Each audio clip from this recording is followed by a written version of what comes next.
देश में कई राज्यों के साथ उत्तर प्रदेश में भी एसआईआर का काम तेजी से चल रहा है। सरकारी, प्राइमरी, जूनियर, हाई स्कूलों के अध्यापकों की ड्यूटी भी इस काम में लगाई गई है ताकि एसआईआर के काम को तेजी से पूरा किया जा सके। हर एक स्कूल से आधे से ज्यादा अध्यापकों की ड्यूटी बीएलओ के तौर पर लगाई गई है। बाकी बचे टीचर स्कूलों में बच्चों को पढ़ाने का काम कर रहे हैं। वर्कलोड का हाल यह है कि एक एक टीचर को दो दो कक्षाओं की जिम्मेदारी उठानी पड़ रही है। हमारी टीम ने यूपी के अलग अलग जिलों में ग्राउंड पर जाकर यह जानने की कोशिश की कि आखिर एसआईआर के काम से बच्चों की पढ़ाई पर क्या असर पड़ रहा है। उत्तर प्रदेश के पीलीभीत में सरकारी टीचर चुनाव आयोग की ड्यूटी में इतने व्यस्त हैं कि फील्ड के अलावा स्कूल में भी एसआईआर का काम पूरा करने में जुटे हैं। अब न्यूज 24 की टीम पीलीभीत जनपद के एक सरकारी स्कूल में जायजा लेने के लिए पहुंची तो वहां बीएलओ के काम में लगे अध्यापक गांव में एसआईआर के फॉर्म कलेक्ट करते नजर आए, जबकि कुछ शिक्षक स्कूल में एसआईआर फॉर्म की जांच का काम करते नजर आए। टेबल पर एसआईआर फॉर्म के बंडल हैं जिन्हें एक एक कर जांचा जा रहा है। हालांकि इस दौरान कुछ अध्यापक बच्चों को पढ़ाते हुए दिखे।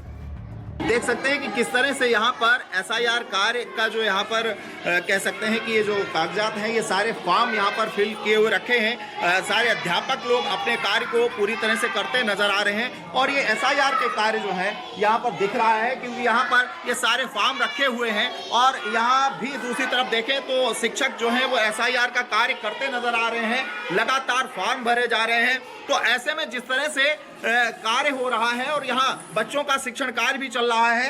एसआईआर कार्य किया है आपने, शिक्षण कार्य कैसे मैनेज किया है? दोनों शिक्षण कार्य देखते रहे और हम 3 लोग, तो मतलब 5 लोगों में 3 लोग एसआईआर कार्य को कराते रहे, 2 लोगों ने शिक्षण कार्य संभाला। न्यूज 24 की टीम एसआईआर के कारण प्रभावित स्कूलों की स्थिति जानने के लिए हमीरपुर जिले के सुमेरपुर में एक प्राथमिक विद्यालय पहुंची। स्कूल परिसर में एसआईआर का काम कर रहे ये वो टीचर हैं जिनके जिम्मे बच्चों का भविष्य संवारने का काम है। तमाम जो टीचर हैं उनकी ड्यूटी बीएलओ के काम के लिए लगाई गई है और ये तमाम बीएलओ आप देखेंगे, तमाम जो मतदाता है उनकी जो सूची है उसमें नाम दर्ज करने का कहीं ना कहीं ये काम कर रहे हैं और ये पूरी प्रक्रिया आप मेरे पीछे देखेंगे ये चल रही है। तमाम वो जो शिक्षक हैं जिनकी ड्यूटी बीएलओ के लिए लगाई गई है वो यहाँ पर अपने काम को अंजाम देते हुए आपको नजर आएंगे। बहुत ही दिक्कत हो रही है खैर, लेकिन हमारे टीचर्स बहुत मेहनती हैं और बहुत ही अच्छे हैं जो एक एक 2-2 क्लासेस और मिलजुल करके हम लोग क्लासेस को संभाल रहे हैं कि इस तरीके से मैनेज कर रहे हैं कि बच्चों का भी कुछ बिगड़े नहीं और जो राष्ट्रीय कार्यक्रम जो यहाँ पे है एसआईआर का वो भी काम होता जाए। आदेश जो है हम लोगों को मिला हुआ है विभागीय कि आप लोग मदद करना है बीएलओ का, तो हम लोग मतदाताओं की भी मदद कर रहे हैं, बीएलओ की मदद कर रहे हैं और बच्चों का भी भविष्य संभाल रहे हैं। इस उच्च माध्यमिक विद्यालय में वैसे तो 11 महिला और पुरुष शिक्षकों की तैनाती है, लेकिन इन 11 शिक्षकों में से 6 की ड्यूटी बीएलओ के रूप में लगाई गई है। ऐसे में बचे हुए 5 शिक्षक ही स्कूल में शिक्षण का कार्य कर रहे हैं।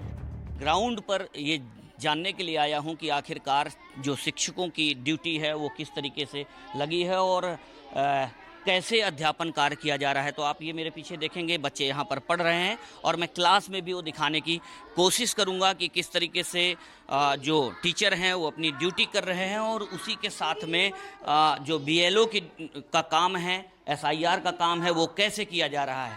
तो सबसे पहले मैं यहाँ पर मैडम हैं जो टीचिंग कर रही हैं उनसे बात करूँगा। मैडम ये आपकी क्लास है? हाँ सर, ये जो यहाँ के बीएलओ है मनीष सर, उनकी क्लास है। अच्छा, तो आप उनकी जगह पर आप यहाँ क्लास ले रही हैं? जी हाँ, उनकी जगह पे क्लास ले रही हूँ। अच्छा, मेरा क्लास दूसरा है। अच्छा हाँ।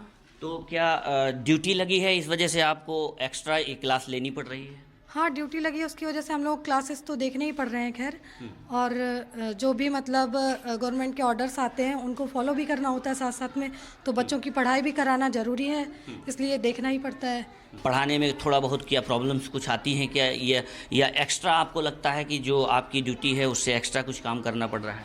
प्रॉब्लम्स तो नहीं आती खैर, लेकिन जो बच्चे हैं हमारे, मैं अपना क्लास मान लीजिए छोड़ के आई, तो उनका थोड़ा बहुत ये होता है कि छूट जाता है कभी कभार, बाकी तो हो रहा है।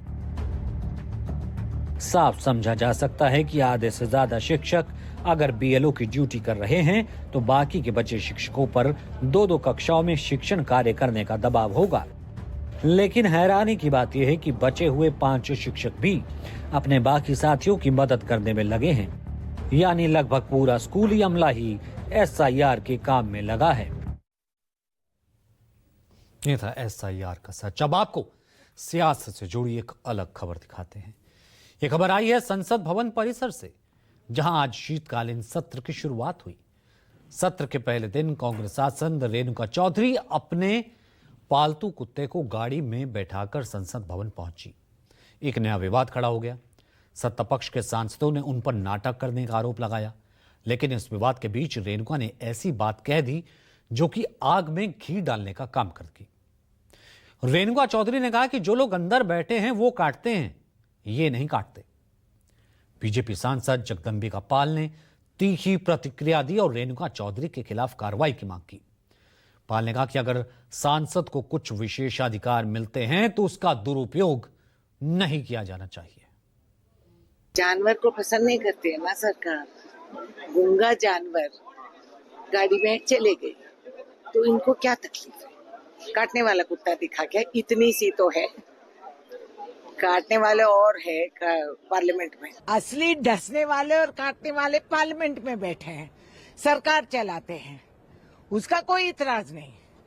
हम किसी गूंगे जानवर का हम देखभाल करते हैं तो ये बड़ी मुद्दा और चर्चा बन गई। और कुछ है ही नहीं क्या सरकार के पास? अगर वो सांसद है, उनको कुछ प्रिविलेज है तो उनको अमर्यादित आचरण नहीं करना चाहिए।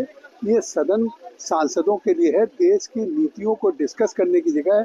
जनता के द्वारा चुने हुए जनप्रतिनिधि हुए और शायद वो राज्यसभा में हैं, उनको एहसास नहीं कि लोकसभा राज्यसभा देश की जनता की भावनाओं को प्रतिबिंबित करने वाली है। वहाँ पे अपने डॉग को लेके आए हैं, उस पर सवाल किया जाए तो उस पर जिस तरह का बयान दे रहे हैं, देश को शर्मसार कर रहे हैं, अपने खुद लोकतंत्र का पे कुठाराघात कर रहे हैं और इस पार्लियामेंट का अपमान कर रहे हैं। उनके खिलाफ कार्रवाई होनी चाहिए। तो फिलहाल जो कहेंगे सच कहेंगे कि आज के एडिशन में इतना ही। फिर होगी मुलाकात। इजाजत दीजिए।